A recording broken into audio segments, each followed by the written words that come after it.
Hey everyone, कैसे हो आप सब लोग। आज की वीडियो में हम डिस्कस करने वाले हैं चौधरी बंसीलाल यूनिवर्सिटी के बारे में, जो कि भिवानी में है, उसके प्रीवियस ईयर क्वेश्चन पेपर के बारे में। तो आज हम जो पेपर लेके आए हैं वो है एमएससी ज्योग्राफी का, और सब्जेक्ट है इकोनॉमिक ज्योग्राफी का पेपर। आज बेसिकली हम डिस्कस करने वाले हैं। तो चलिए स्टार्ट करते हैं। तो ये जो पेपर है ये है 2022 का पेपर है, फर्स्ट सेमेस्टर में आता है इकोनॉमिक ज्योग्राफी। और बेसिकली चौधरी बंसीलाल यूनिवर्सिटी से कोई ज्योग्राफी से मास्टर डिग्री करता है तो वो एमएससी कैटेगरी में आता है, क्योंकि वो साइंस मान लेते हैं इसीलिए। तो इस क्वेश्चन में हमें 5 क्वेश्चंस अटैम्प्ट करने थे। कोई भी 5 क्वेश्चंस हम अटैम्प्ट कर सकते थे, क्योंकि ये जो पेपर था ये कोरोना टाइम का है और इसमें हमें थोड़ी सी छूट मिली थी इसलिए। तो फर्स्ट क्वेश्चन की बात करें तो ये हैं शॉर्ट नोट्स वाले क्वेश्चंस, छोटे क्वेश्चंस जो होते हैं जिसके 5-6 पार्ट होते हैं वो वाले। तो फर्स्ट क्वेश्चन में अगर हम ए पार्ट की बात करें तो वो है डेवलप्ड इकनॉमी। देखिए डेवलप्ड इकनॉमी क्या होता है। डेवलप्ड इकनॉमी होता है उस देश की डेवलप्ड, देखिए जो डेवलप्ड कंट्रीज़ हैं, जैसे कि यूरोपियन कितनी सारी कंट्रीज़ हैं जो कि बहुत ही अच्छे तरीके से डेवलप हो चुकी हैं। चाहे वो हम यूएसए की बात कर लें, यूनाइटेड स्टेट्स ऑफ अमेरिका में बहुत सारी ऐसी कंट्रीज़ हैं, जैसे कि कनाडा है और भी बहुत सारी हैं। फिर अगर हम यूरोप में बात करें, जैसे कि फ्रांस है, जर्मनी है, इस तरीके से तो क्या है, बहुत सारी डेवलप्ड कंट्रीज़ हैं। उनकी जो इकनॉमी है वो भी क्या है, बहुत ज़्यादा हाई है। तो उसको हम किसकी कैटेगरी में रखते हैं, उनको हम रखते हैं डेवलप्ड इकनॉमी की कैटेगरी में। तो इसमें आपको बताना था कि जो डेवलप्ड कंट्रीज़ हैं उनकी जो इकनॉमी होती है वो बहुत अच्छी तरीके से स्टेबल होती है, बहुत ही अच्छी होती है, हाई होती है। और इसमें आपको 1-2 एग्जांपल्स देने थे। सेकंड, अगर हम बी पार्ट की बात करें तो उसमें आता है क्वाटनरी एक्टिविटीज़। देखिए क्वाटनरी एक्टिविटीज़ होती है 4th नंबर की एक्टिविटीज़। अगर हम बेसिकली पढ़े कि भाई स्टार्टिंग से तो हमें 3 ही पढ़ाई जाती है, प्राइमरी, सेकेंडरी और टर्शरी। लेकिन जब हम हायर स्केल पे यानी हायर लेवल पे पढ़ते हैं तो उसमें क्या है, हमें क्वाटनरी भी पढ़ाया जाता है और फर्दर आगे भी हमें पढ़ाया जाता है। तो क्वाटनरी एक्टिविटीज़ क्या है, 4th लेवल की एक्टिविटीज़ होती है, जिसके अंदर आता है जैसे कि कुछ भी कलेक्शन या प्रोडक्शन की चीज़ें आती हैं, जैसे और भी बहुत सारे ऐसे जॉब आते हैं, जैसे कि टीचर हो गए, टीचिंग की हो गई, टूरिज़्म की हो गई, इंफॉर्मेशन की हो गई। यानी कि इसमें क्या है, हमें इंफॉर्मेशन देते हैं किसी न किसी तरीके से, चाहे वो किसी भी तरीके की कस्टमर एक्शन सर्विस हो गई। तो ये सब क्या है, इसी के अंदर आती है, किसके अंदर, क्वाटनरी एक्टिविटीज़ के अंदर। फिर हम बात करें किसी पार्ट की तो वो है वर्क फोर्स। देखिए वर्क फोर्स क्या होता है, वर्क मतलब काम, और फोर्स जैसे कि बहुत सारे लोग इकट्ठे मिलके कोई भी काम करें, चाहे वो किसी भी कंपनी के लिए हो, चाहे वो किसी भी इंडस्ट्री के लिए हो, चाहे वो फिर किसी भी कंट्री के लिए हो। अब जैसे कि अगर हम इंडिया कंट्री की बात करें तो अपनी इंडिया में क्या है, अडल्ट पॉपुलेशन है वो बहुत ज़्यादा हाई है ना। जो ओल्ड पॉपुलेशन है वो कम है, और चाइल्ड जो पॉपुलेशन है वो भी फ़िलहाल कम है। अगर हम हाईएस्ट बात करें तो वो है अडल्ट पॉपुलेशंस। तो उसमें क्या है, अडल्ट माना जाता है कि भाई काम है वो बहुत अच्छे तरीके से करते हैं, तो इसलिए क्या है, जो वर्क फोर्स है वो भी क्या है, किसी भी कंट्री के पास जो काम कैसे करते हैं वो। देन डी है रिलेटिव लोकेशन। देखिए रिलेटिव लोकेशन क्या है कि कोई भी ऐसी, ये क्या है, बेसिकली एक डिस्क्रिप्शन है, यानी कि कोई भी ऐसी एक लोकेशन या फिर कोई भी एक ऐसा प्लेस, वो क्या है, दूसरे प्लेसेस से किस तरीके से रिलेटेड होता है, वो होता है रिलेटिव लोकेशन।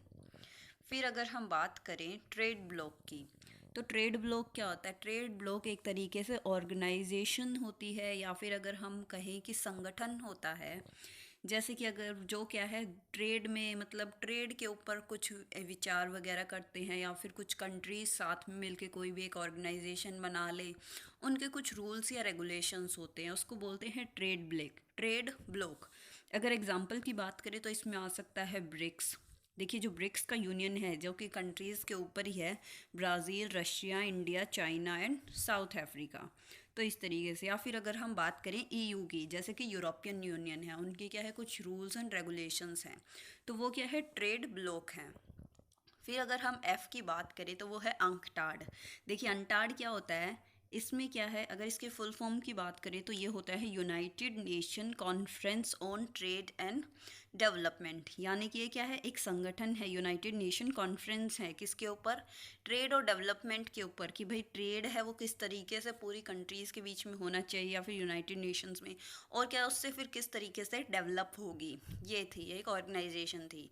फिर हम बात करें कि स्पेशल नेटवर्क्स क्या होते हैं। देखिए स्पेशल से ये वो स्पेशल वाला नहीं है कि खास व्यक्ति वाला, ये क्या है, स्पेशल है। यानी कि जो स्थानिक नेटवर्क क्या होता है वो इसमें पूछ रखा है। तो देखिए जो स्थानिक नेटवर्क क्या होता है, जो नेटवर्क हो, इसको हम मान सकते हैं एक तरीके से कि जो दो बिग सिटीज़ हैं उनके बीच में क्या है, जो नेटवर्क है वो किस तरीके से है। जैसे कि अगर हम दिल्ली या फिर मुंबई की बात करें तो इनके बीच में क्या है, कौन कौन से रोड्स हैं, नेटवर्क्स हैं, किस तरीके से ये रिलेटेड हैं, ये सब चीज़ें आ सकती हैं इसमें।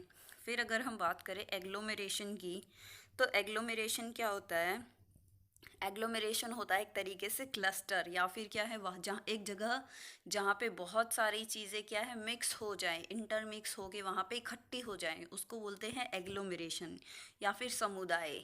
जैसे कि अगर हम इकोनॉमिक ज्योग्राफी में बात करें तो क्या होता है, बहुत सारी जो बिजनेसेस होते हैं वो क्या करते हैं, मार्केट में या फिर कोई भी एक अच्छी सी जगह जहाँ पे क्या होता है वहाँ पे खुद को बिजनेस सेटअप करने लग जाते हैं। जैसे कि एक लगता है जैसे कि अगर हम एग्जांपल की बात करें तो मार्केट होता है ना, या फिर कोई हाईली सिटी होती है, हाईली डेवलप्ड सिटी, अगर हम जैसे कि दिल्ली की बात करें या फिर और भी बहुत सारी सिटीज़ होती है, वहाँ पे क्या होते हैं, अलग अलग बिजनेस है, फैक्ट्रीज हैं, बहुत ज़्यादा क्या है एक ही जगह पे लग जाएं, उसको बोलते हैं एग्लोमेरेशन। यानी कि क्या है, क्लस्टर होता है एक तरीके से, जो कि इंडस्ट्रीज़ का, फैक्ट्रीज़ का और भी चीज़ों का कहाँ पे, एक ही जगह पे, और वो रिलेटेड होता है, हाई पॉपुलेशन एरिया होता है एक तरीके से।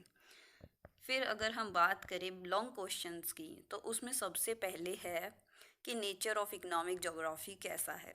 तो जाहिर सी बात है कि अगर हम इकोनॉमिक ज्योग्राफी के बारे में बात कर रहे हैं और ज्योग्राफी से रिलेटेड भी है, तो क्या है, जो नेचर है वो कैसा है, डायनामिक है। क्योंकि क्या है, चेंज होती रहती है ना इकोनॉमीज बाकी सारी कंट्रीज़ की। जैसे कि कोई कंट्रीज़ है वो पहले क्या है, अंडर डेवलप्ड है, पुअर कंट्री है, फिर धीरे धीरे क्या होगी, डेवलपिंग उसमें आएगी, डेवलपिंग की कैटेगरी में आएगी ना। फिर क्या होगा, कुछ टाइम बाद, कुछ सालों बाद वो कंट्री क्या है, डेवलप्ड भी बन सकती है, या फिर क्या है वो और पुअर कंट्री भी बन सकती है। तो इसका नेचर क्या है, मतलब एक तरीके से स्थिर नहीं है किस कोई भी चीज़। या जैसे कि अगर हम एग्जांपल की बात करें, किसी कंट्री की इकोनॉमी है वो क्या है, पहले तो अच्छी चल रही है लेकिन धीरे धीरे डिक्रीज़ हो भी सकती है, इंक्रीज़ भी हो सकती है, तो इसका नेचर क्या हो गया, डायनामिक हो गया। फिर सेकंड क्या है कि इसका नेचर है स्पेशल भी हो सकता है। यानी कि स्पेशल कैसे, कि भाई हम इकोनॉमिक ज्योग्राफी में कोई भी एक पर्टिकुलर चीज़ को नहीं पढ़ते, पूरे स्पेस को पढ़ते हैं। यानी कि वर्ल्ड में जितनी भी कंट्रीज़ हैं सबका हम पढ़ेंगे, तो इसीलिए इसके क्या है, हमें इसके नेचर बताने थे इकोनॉमिक ज्योग्राफी का। फिर हमें इसकी एसोसिएशन बतानी थी कि भाई इकोनॉमिक ज्योग्राफी की अदर ब्रांचेस जो कि सोशल साइंस की और ब्रांचेस हैं ना, उनसे हम क्या है इसको कैसे देख सकते हैं, मतलब इसका क्या एसोसिएशन है। तो आप एक्सप्लेन कर सकते हैं सोशल साइंसेस की जो और ब्रांचेस है, जैसे कि हिस्ट्री के साथ भी रिलेट कर गया। क्योंकि हिस्ट्री के साथ कैसे करेगा कि भाई हमें इकोनॉमिक ज्योग्राफी पढ़नी है तो हमें पहले हिस्ट्री भी तो पता करनी होगी। अब अगर मान ले हम इंडिया की बात करने लग जाएं, तो जो इंडिया है वो क्या है, पहले तो बहुत ही ज़्यादा रिच कंट्री था। क्योंकि कहते हैं ना कि भाई भारत सोने की चिड़िया थी, तो उस टाइम की बात करें। लेकिन जैसे जैसे ब्रिटिशर्स आए तो इंडिया की इकनॉमी क्या हो गई, डाउन चली गई। क्यों, क्योंकि उन्होंने लूटना शुरू कर दिया। जितना भी जो हमारा रॉ मटेरियल था, गोल्ड था, बाकी सारी प्रीशियस चीज़ें थी, वो क्या हो गई, बाहर एक्सपोर्ट होने लग गई। तो इकनॉमी क्या हो गई, डिक्रीज़ हो गई। लेकिन धीरे धीरे अगर हम अब की बात करें तो जो इंडिया है उसकी इकनॉमी कैसी है, डेवलपिंग कंट्रीज़ में आता है ना। तो ये क्या है, हम पहले हिस्ट्री पढ़नी पड़ती है इकनॉमी को स्टडी करने के लिए भी। फिर सेकंड अगर हम बात करें तो उस वो पॉलिटी से भी डायरेक्टली रिलेटेड है। किस तरीके से, क्योंकि किसी भी देश की इकनॉमी क्या है उसकी पॉलिटिक्स पे डिपेंड करती है कि भाई पार्टी कैसी है, वो उसको क्या है डेवलप बनाना चाहती है या नहीं बनाना चाहती। अब वो जो पॉलिटिकल पार्टी है बिगेस्ट, वो क्या है क्या क्या स्टेप्स लेती है कंट्री को इकोनॉमी को डेवलप करने के लिए। अब भाई कोई जैसे भ्रष्ट नेता तो नहीं है कहीं वो सारे के सारे देश के पैसे हड़प ले और जो इकोनॉमी है वो राइज ही ना करे। तो ये सब क्या है, हमें इसकी अदर ब्रांचेस के साथ हमें इसका एक्सप्लेनेशन करना है। देन हम थर्ड क्वेश्चन की बात करें तो इसमें पूछ रखा है what do you understand by the classification of economics. देखिए इकोनॉमिक्स की क्लासिफिकेशन पूछ रखी है, तो इकोनॉमिक्स की क्लासिफिकेशन यानी कि इसका वर्गीकरण आप किस किस तरीके से कर सकते हैं। तो जैसे कि हम क्या है इकोनॉमी के बेस पे भी कर सकते हैं कि भाई कंट्रीज़ क्या है इकोनॉमी के बेस पे भी डिवाइड होती है, डेवलप्ड होती है, अंडर डेवलप्ड होती है, और क्या होता है डेवलप्ड कंट्रीज़ भी होती है। ये इकोनॉमी के बेस पे है। लेकिन अगर इकोनॉमिक्स के बेस पे बात करें यानी कि किसी भी उनका क्या है बिजनेस वगैरह कैसा होता है, तो क्या होता है कुछ कंट्रीज़ की क्या है ओपन इकोनॉमी होती है, यानी कि क्या है वो दूसरों के साथ ट्रेड वगैरह या फिर क्या है और भी चीज़ें करने के लिए राज़ी होती है। अब जैसे कि इंडिया है, इंडिया में कोई भी कंट्री आके क्या है अपना बिजनेस वगैरह इस्टेब्लिश कर सकती है, इंडिया के साथ क्या है कोई भी ट्रेड कर सकता है। लेकिन वहीं अगर हम बात करें नॉर्थ कोरिया की, तो उसकी क्या है जो इकनॉमी है वो क्या है क्लोज्ड इकनॉमी है, वो पसंद नहीं करती कि भाई कोई उनके कंट्री में जाए कुछ करे। तो हमें इसमें क्या है ये सब कुछ बताना है। फिर है discuss the contemporary dynamics in the world economics with suitable example, यानी कि हमें क्या बताना है कि भाई कौन कौन सी कंट्रीज़ हैं जो पहले क्या थी अंडर डेवलप्ड थी लेकिन फ़िलहाल क्या है डेवलपिंग स्टेज पे है, और कुछ कंट्रीज़ जो ऐसी हैं वो पहले डेवलपिंग स्टेज पे थी। जैसे कि यूरोपियन कंट्रीज़ की बात करें तो वो क्या है पहले डेवलपिंग स्टेज पे थी लेकिन फ़िलहाल क्या है जैसे जैसे उधर इंडस्ट्रियल रिवॉल्यूशन आया और भी बाकी सारे रिवॉल्यूशंस आए, उसके बाद उनकी इकोनॉमी कैसी हो गई डेवलप्ड हो गई। तो इसके बारे में हमें बताना है और कुछ एग्जांपल्स देने हैं। फिर अगर हम सेकंड यूनिट की बात करें तो इसमें पूछ रखा है कि भाई what do you understand by tertiarization, यानी कि तृतीयकरण से आप क्या समझते हैं। देखिए टर्शराइजेशन क्या होता है कि किसी भी कोई भी कंट्री है ना वो टर्शराइजेशन कर देती है। किस तरीके से, अब प्राइमरी और सेकेंडरी एक्टिविटीज़ पे फोकस ना करके वो क्या करती है टर्शरी एक्टिविटीज़ पे फोकस करती है। तो वो क्या होता है टर्शराइजेशन होता है।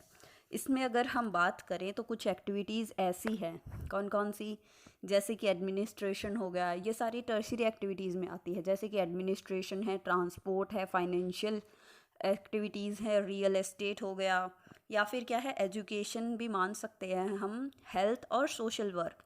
ये जितनी भी सारी एक्टिविटीज़ हैं ये क्या है टर्शरी एक्टिविटीज़ है, टर्शरी उसमें आती हैं। और फिर हमें क्या है इसका इम्पैक्ट बताना है कि भाई टर्शराइजेशन का इंडियन लेबर मार्केट पे और इकोनॉमी में क्या फ़र्क पड़ा है।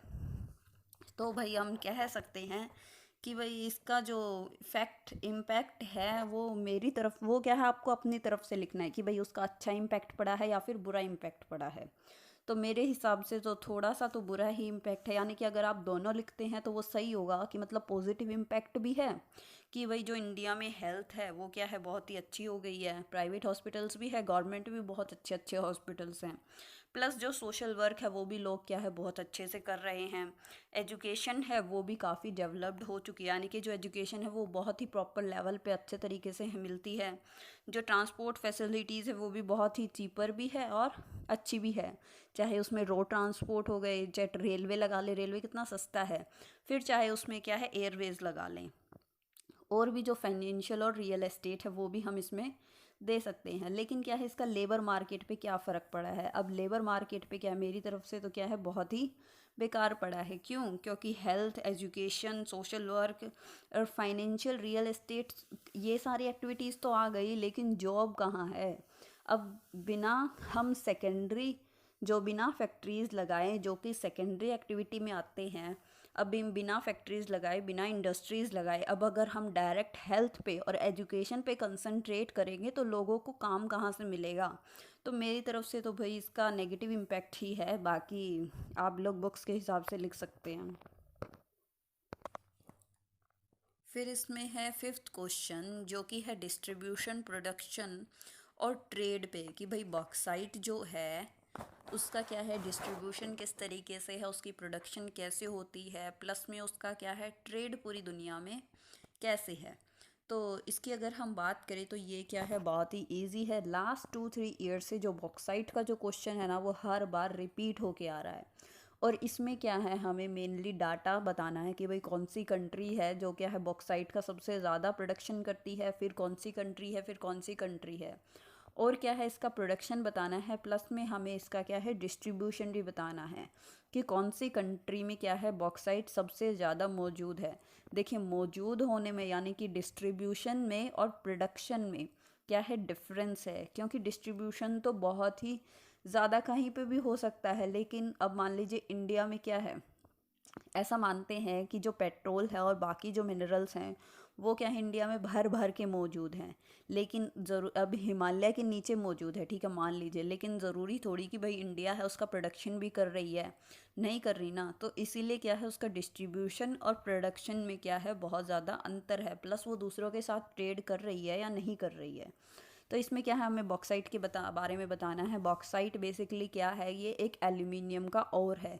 जब हम ज़मीन में से और निकालते हैं किसी भी चीज़ का, यानी कि क्या है इम्प्योर फॉर्म ऑफ मेटल होती है, जब हम उसको निकालते हैं उसको क्या है हमें रिफ़ाइन करना पड़ता है, अलग अलग प्रोसेसेस से गुजारना पड़ता है, तब उसमें से हम क्या करते हैं एक मेटल एक्सट्रैक्ट करते हैं, और वो क्या होती है उसकी प्योर फॉर्म होती है अलग अलग प्रोसेसेस से।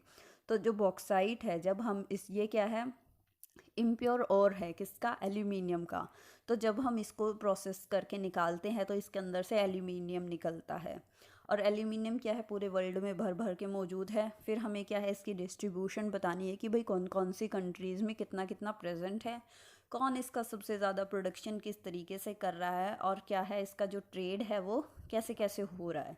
तो हमें इसमें क्या है सारे के सारे डाटा लिखने हैं। 6th क्वेश्चन में हम बात करें तो सबसे पहले कि भाई नेटवर्क स्ट्रक्चर क्या होता है, फिर है इकोनॉमिक एक्टिविटीज़ क्या क्या होती है। तो नेटवर्क स्ट्रक्चर की अगर हम बात करें तो देखिए नेटवर्क स्ट्रक्चर होता है कि भाई कोई भी एक कंट्री है या फिर कोई भी एक पर्टिकुलर सिटी है, उसका क्या है दूसरी सिटी से किस तरीके से वो नेटवर्क से कनेक्टेड है। अब मान लीजिए वो जैसे कि मुंबई है और क्या है दिल्ली है, तो वो किस किस तरीके से एक दूसरे से कौन कौन से नेटवर्क्स के थ्रू कनेक्टेड है। अब इंडिया दिल्ली और मुंबई है वो क्या है रोड नेटवर्क से भी कनेक्टेड है, रेल नेटवर्क से भी कनेक्टेड है, प्लस में क्या है एयर नेटवर्क से भी कनेक्टेड है। तो हमें क्या इसके बारे में लिखना था। और जो इकोनॉमिक एक्टिविटीज़ हैं इसमें हमें बताना था कि भाई प्राइमरी एक्टिविटी कौन कौन सी है, सेकेंडरी एक्टिविटी कौन कौन सी है, टर्शरी कौन कौन सी है, और क्वार्टनरी और आगे। तो प्राइमरी एक्टिविटीज़ में हमें बेसिकली सारी की सारी लिखनी थी, जैसे कि एग्रीकल्चर हो गया, फिशिंग हो गया, लंबरिंग हो गया, और क्या है फूड गैदरिंग वगैरह, ये सब कुछ लिखनी थी। और उसी तरीके से हमें सेकंड में लिखना था कि भाई जो प्रोसेसिंग वगैरह होती है, होलसेल मार्केट वगैरह होती है, या फिर जो स्मॉल स्केल इंडस्ट्रीज़ है, लार्ज स्केल इंडस्ट्रीज़ हैं, फैक्ट्रीज़ हैं, जहाँ पे क्या है प्राइमरी एक्टिविटीज़ से जितना भी रॉ मटेरियल हमें मिलता है एग्रीकल्चर से, हॉर्टिकल्चर से, उनको क्या है प्रोसेस किया जाता है। फिर टर्शरी एक्टिविटीज़ में वही आ गई, हेल्थ आ गया, एजुकेशन आ गई, सोशल सर्विस आ गई, ये सब कुछ एक्सप्लेन करना था। और उसी तरीके से हमें क्वार्टनरी एक्टिविटीज़ में भी क्या है बताना था थोड़ा थोड़ा कि भाई टीचिंग आ गई, टूरिज़्म आ गई, कस्टमर एक्शन सर्विस वगैरह, ये सब कुछ बताना था, जिसमें क्या है बेसिकली किस चीज़ से रिलेटेड होती है, ये इन्फॉर्मेशन से रिलेटेड होती है। बी पार्ट में अगर हम बात करें तो वो है फुटलूज इंडस्ट्रीज़ इन इंडिया। देखिए सबसे पहले तो इसमें हमें एक्सप्लेन करना था कि फुटलूज इंडस्ट्री होती क्या है। तो अगर हम बात करें फुटलूज इंडस्ट्रीज़ की, तो फुटलूज इंडस्ट्रीज़ वो इंडस्ट्रीज़ होती हैं जो क्या है जिनको लगाने के लिए ना हमें क्या है कोई भी लोकेशन वगैरह या फिर कोई भी जगह नहीं देखनी पड़ती। अब जैसे कि अगर हम एग्ज़ाम्पल के तौर पे बात करें कि हमें कोई भी क्या है शहद शहद प्रोडक्शन के लिए हमें क्या है कोई भी काम शुरू करना है, यानी कि जिसको बोलते हैं हम एपिकल्चर, तो हमें वो शुरू करना है। तो उसके लिए हमें क्या है कोई भी एक स्पेशल जगह नहीं देखनी कि भाई साहब कहाँ है, हम कहाँ लगाएं कहाँ नहीं लगाएं। फिर इसी तरीके से हमें बताना था, और एग्जांपल इसमें क्या है हनी प्रोडक्शन वगैरह का आ सकता है कि भाई हमें क्या है रॉ मटेरियल नहीं देखना, ट्रांसपोर्टेशन नहीं देखना, और बाकी सारे जो फिज़िकल फैक्टर्स होते हैं हमें वो भी नहीं देखने। 7th क्वेश्चन में हमें बात करें तो इसमें हमें क्या है लोकेशनल एनालिसिस के बारे में बताना है कि भाई लोकेशनल एनालिसिस क्या होता है और क्या है, जो थ्योरी थी लोश की वो, और उसके एग्जांपल्स के साथ साथ और उसकी एप्लीकेशंस, ये सब कुछ हमें एक्सप्लेन करनी है। तो इसके ऊपर अगर आपको ब्रीफ में क्वेश्चन चाहिए तो क्या है, आप कमेंट कर सकते हैं। मैं ये क्वेश्चन आपको क्या है स्पेशली पूरा का पूरा 16 मार्क्स का जो लोश की थ्योरी है वो अवेलेबल करवा सकती हूँ और बहुत ही ईजी तरीके से समझा सकती हूँ। फिर अगर हम बात करें एट्थ क्वेश्चन की जो कि फोर्थ यूनिट में है, तो इसमें पूछ रखा है कि भाई ग्लोबलाइजेशन से आप क्या समझते हैं, कि वैश्वीकरण क्या है, क्या होता है। तो देखिए ग्लोबलाइजेशन की अगर हम बात करें तो ये क्या है, पूरे वर्ल्ड में हो ही रहा है और धीरे धीरे इसका इम्पैक्ट क्या पड़ रहा है कि जो कंट्रीज़ हैं ना वो एक दूसरे के टच में बहुत ज़्यादा आ रही हैं। यानी कि कोई भी एक कंट्री है वो क्या है पर्टिकुलर दूसरी कंट्री में जाके अपना ट्रेड एस्टेब्लिश कर सकती है, यानी कि क्या है अपना बिजनेस एस्टेब्लिश कर सकती है और किसी के साथ भी ट्रेड कर सकती है। अब जैसे कि अगर इंडियन मार्केट्स की ही बात करें तो क्या है, चाइनीज़ आइटम्स हमें कितने मिल जाते हैं, हमें दूसरी भी कंट्रीज़ के क्या है कोरियन आइटम्स भी बहुत ज़्यादा मिल जाते हैं। तो इससे क्या है कि भाई ये ग्लोबलाइजेशन का ही इफ़ेक्ट है कि भाई दूसरी कंट्रीज़ हैं या फिर कोई भी एक पर्टिकुलर कंट्री है वो क्या है किसी के साथ भी जाके ट्रेड कर सकती है। किसी के साथ भी तो नहीं, पर वो क्या है अलग अलग पॉलिसीज़ होती हैं कि भाई कोई कंट्री है वो क्या है कितने परसेंट तक मतलब हक देती है कि भाई वो अपना मतलब उस कंपनी में जाके उस कंट्री में जाके ट्रेड करें। फिर है इसके जो इफ़ेक्ट हैं ग्लोबलाइजेशन के, किसके ऊपर, डेवलपिंग नेशंस के ऊपर क्या पढ़ेंगे। तो इसमें क्या है हम पॉजिटिव इफ़ेक्ट्स भी लिख सकते हैं, प्लस में क्या है हम नेगेटिव इफ़ेक्ट्स भी लिख सकते हैं। पॉजिटिव इफ़ेक्ट्स में हम क्या लिख सकते हैं कि भाई ये बहुत ही अच्छा है क्योंकि डेवलपिंग नेशंस के पास क्या है बहुत सारे ऐसे रिसोर्सेज नहीं होते, मटेरियल नहीं होते और उन्हें क्या है ज़रूरत होती है। अब जैसे कि अगर हम इंडिया की बात करें तो क्या है बाहर से बहुत सारी कंपनीज़ हैं या फिर ऑर्गेनाइजेशंस हैं जिन्होंने क्या है इंडिया में क्या बना रखी है, बहुत बड़े बड़े बिजनेस एस्टेब्लिश कर रखे हैं, जिनसे लोगों को क्या है काम भी मिल जाता है, प्लस में क्या है उन्हें अच्छी क्वालिटी का मटेरियल भी मिल जाता है।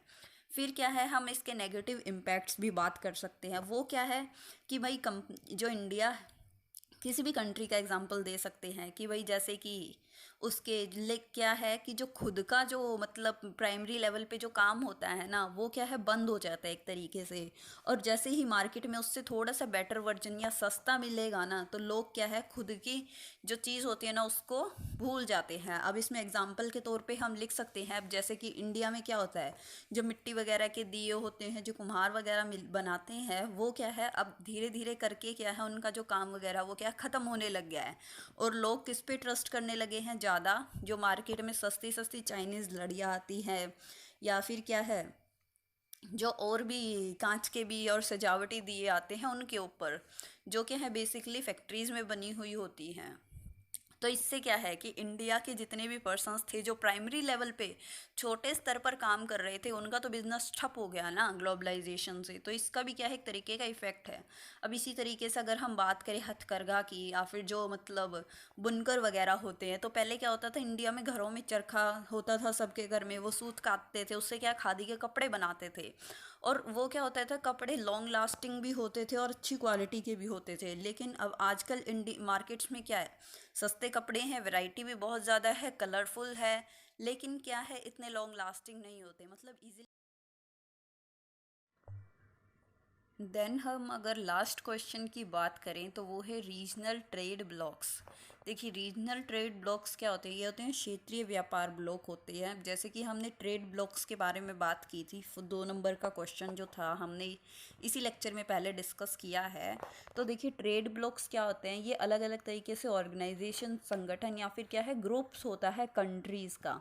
इसी तरीके से छोटे स्केल पे क्या है रीजन्स के अकॉर्डिंग अलग अलग रीजन का क्या होगा अलग अलग मतलब मेंबर होंगे और वो मिलके क्या बनाएंगे एक ब्लॉक बना लेंगे, एक ग्रुप एक तरीके से, जिसकी क्या होंगे कुछ रूल्स एंड रेगुलेशंस होंगी, कुछ उनकी पॉलिसीज़ होंगी, किससे रिलेटेड, ट्रेड से रिलेटेड। तो इसके बारे में हमें क्या है एक्सप्लेन करना है। फिर क्या है इसकी हमें इम्पोर्टेंस बतानी है कि भाई रीजनल ट्रेड ब्लॉक्स की क्या इम्पोर्टेंस है ग्लोबलाइजेशन के एरा में। अब जैसे कि जो हो रहा है मतलब जैसे जैसे ग्लोबलाइजेशन हो रहा है कि जो लोग हैं वैश्वीकरण के कारण क्या है कोई भी कंट्री कहीं पे भी व्यापार कर सकती है, तो इसका क्या है इम्पोर्टेंस क्या है रीजनल ट्रेड ब्लॉक्स का। तो इसका क्या है देखिए बहुत ही ज़्यादा इम्पोर्टेंस है, किस तरीके से।